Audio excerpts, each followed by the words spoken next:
Olá pessoal, preste atenção nesse vídeo do começo ao fim e deixa a tua opinião aí nos comentários. É muito importante a tua participação.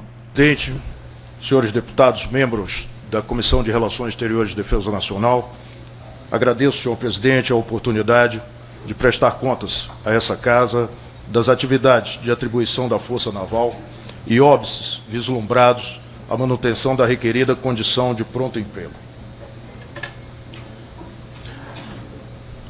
Não há registro, senhor presidente, de nação próspera que tenha abdicado da sua soberania no mar. O comércio marítimo é o vetor determinante para o desenvolvimento, prosperidade e estabilidade regional. Ao longo da história, e eu inicio antes de Cristo, o Império Insular de Creta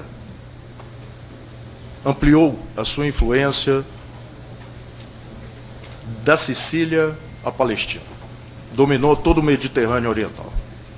Seguiram-se os fenícios, Grécia, Roma, todos dentro de um conceito de mare nostrum, de enxergar no mar uma via de prosperidade para o seu povo. Seguiu-se com Portugal e Espanha, talvez a primeira bipolaridade de domínio do mar, em que o Brasil resulta dessa disputa. Holanda, França, Inglaterra e, mais recentemente, no século XIX, o domínio e a hegemonia dos Estados Unidos da América, a partir de uma mudança na sua geopolítica de priorizar o comércio marítimo. O Brasil reúne vocação para exercer essa soberania no mar. Tem todos os elementos necessários. Uma vasta área sob jurisdição brasileira, uma costa recortada, portos de grande profundidade, capazes de acessar o comércio global. Mas, infelizmente, ainda se mostra acanhada a mentalidade marítima e, particularmente, uma consciência de defesa mais amadurecida. O Brasil já foi, no passado, o segundo país em termos de construção naval. E hoje, penso que carece de vontade política e de uma estratégia de longo prazo que assegure ao Estado brasileiro essa condição. Vários são os documentos determinantes que moldam a missão da Força. Desde a Constituição, Lei Complementar 97 e 99, Política Nacional de Defesa, Estratégia Nacional de Defesa, muitos que passam a apreciação dessa casa. E, de uma maneira geral, atribuem 4 campos de atuação para a Força Naval. A clássica, defesa da soberania, defesa naval, segurança marítima, que trata de busca e salvamento, segurança do tráfego aquaviário, prevenção da poluição hídrica. Diplomacia naval em 3 vertentes: exercícios multinacionais, cooperação técnica, operações de paz e ajuda humanitária. E aquela que talvez de maior visibilidade, prevalente dentre as atribuições, apoio às ações do Estado. Aí vai desde ações cívico-sociais, assistência hospitalar, apoio ao desenvolvimento de pesquisa e em coordenação com a Defesa Civil, uma série de exemplos recorrentes em que a defesa, a Força Naval em particular, atendem, às necessidades de subsistência da população.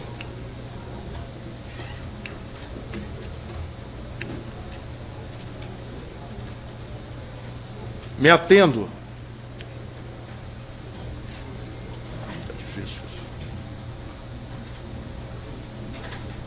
ao apoio às ações do Estado, expandindo um pouco esse conceito.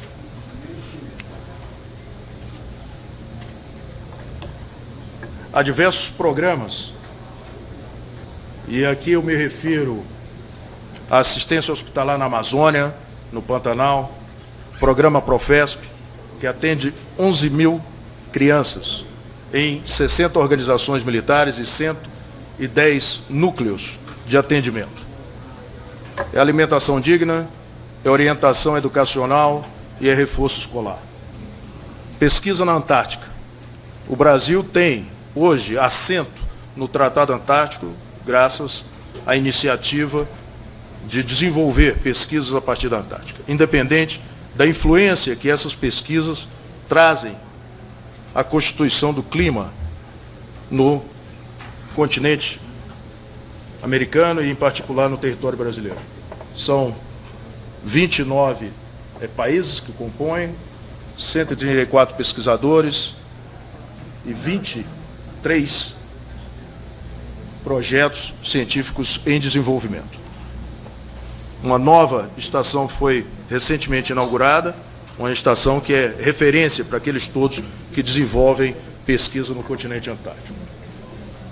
E a obtenção de dados, seja para emprego no pré-sal, seja para a formulação das fronteiras marítimas que o Brasil desenvolve.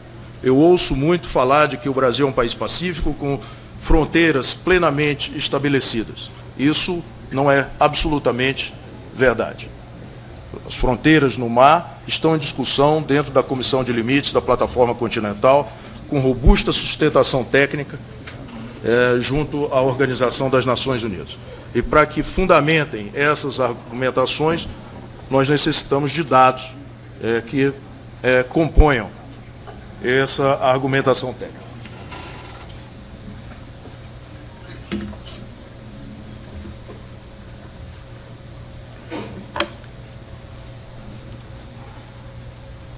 O noticiário tem dado ênfase, nos últimos tempos, ao que se chama de economia azul, economia do mar.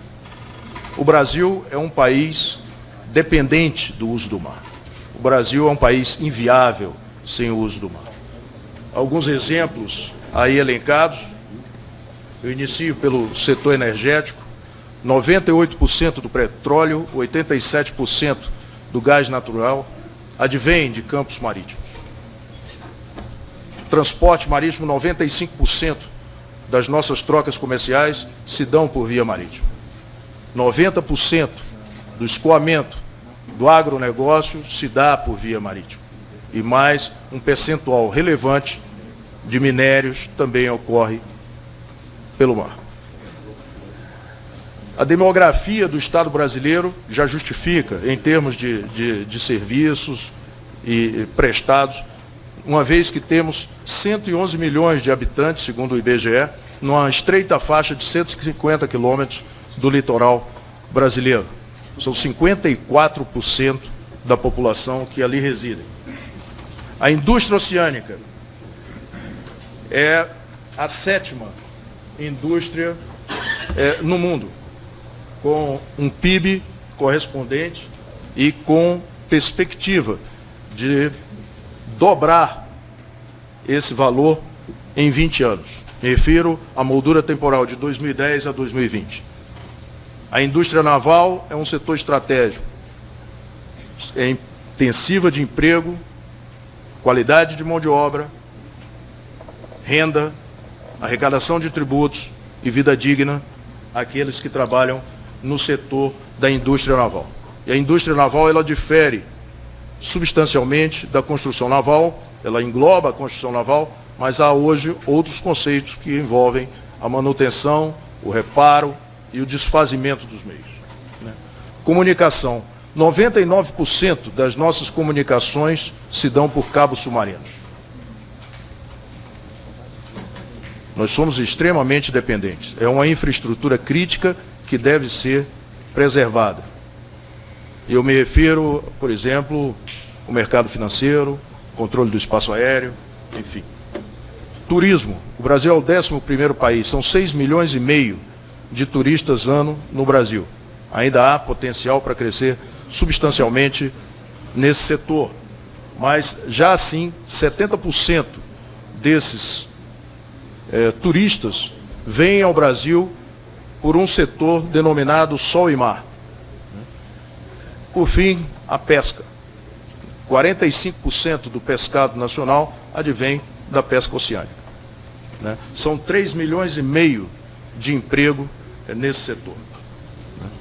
Ademais, o Brasil reúne 17 estados banhados pelo Oceano Atlântico, 25% dos empregos no Brasil estão, de alguma maneira, direta ou indiretamente relacionados às atividades marítimas, e a economia do mar contribui com pelo menos 16%. Em conversa com o IBGE, há uma percepção, da qual eu me alinho, de que essa contribuição está subestimada e que nós precisamos estabelecer e consagrar uma métrica que reflita efetivamente a contribuição da economia azul para o PIB nacional.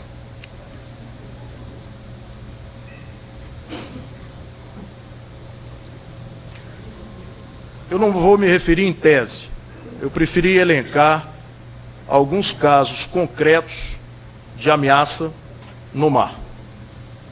Num passado não muito recente, aliás, recente, nós tivemos a presença de navio de bandeira estrangeira na elevação de Rio Grande, fazendo atividade de pesquisa em desconformidade com a Convenção do Mar. Ainda tivemos um outro navio de pesquisa fazendo o mapeamento justo desses cabos submarinos e passíveis de serem mapeados. Ainda mais recentemente, no Banco Roger, na costa da Bahia, o navio de guerra com um comportamento anômalo na sua navegação. É o que está mostrado aí. Muito provavelmente, ali explotando riquezas do nosso solo e subsolo marinho. E, ademais, o desastre de 2019. São novos conceitos de ameaça, não necessariamente aqueles clássicos.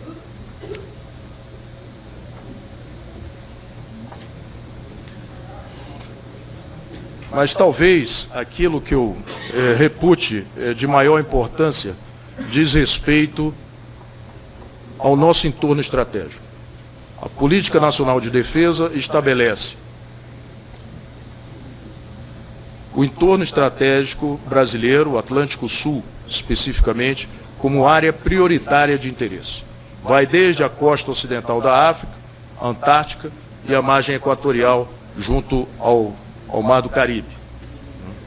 E a presença de potências extra-regionais nesse entorno. O Brasil, na década de 80, criou um grupo, os OPACAS, em que pretendia estabelecer no Atlântico Sul uma zona de paz e cooperação. Na verdade, hoje o que se percebe é uma influência maior de potências extra-regionais nesse entorno estratégico. Temos a China muito agressiva na costa ocidental da África. Em 20 anos, ela salta de investimentos de 75 milhões de dólares para 4 bilhões de dólares nos países lindeiros, em que pese esses países tenham obtido recentemente a sua independência.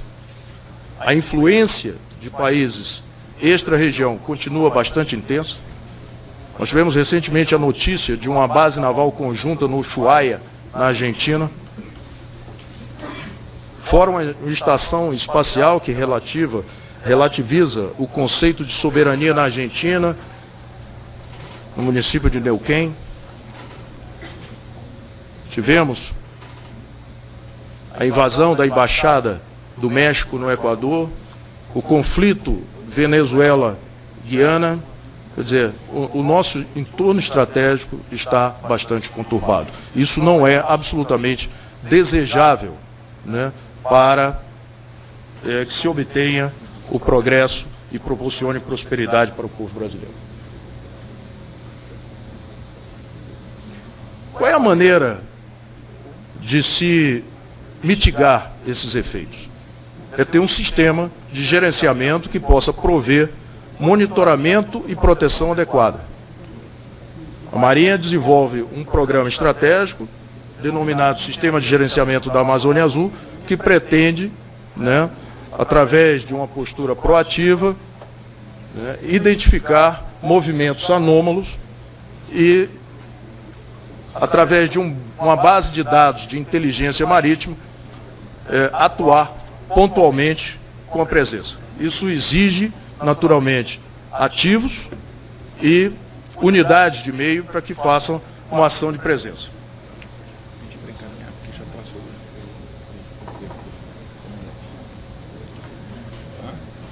De uma maneira bastante breve, o diagnóstico hoje da Força implica uma redução no seu número de meios.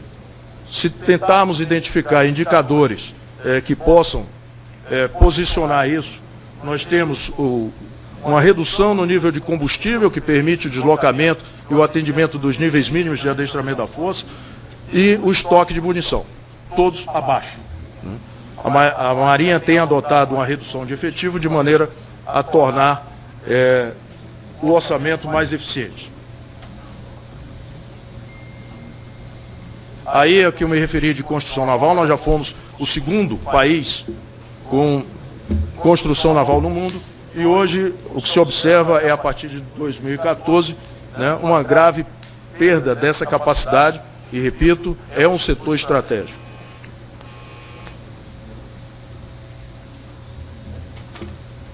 Dos programas estratégicos, são 7 em números, e eu ressalto aqui aquilo que entendo por externalidade positiva. São conteúdo nacional, aquilo que reverte em termos de tributo, e empregos diretos e indiretos, é o que está mostrado nesse slide.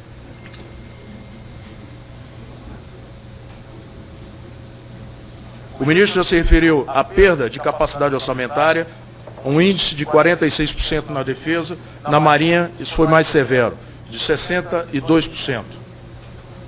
Esse gráfico refere-se às discricionárias livres, custeio e o novo PAC. Interessante mostrar que, na tramitação do projeto de lei orçamentária anual, o momento legislativo também impôs ao orçamento da Força perdas, e especificamente no orçamento de 2024, uma perda percentual de 5,6%.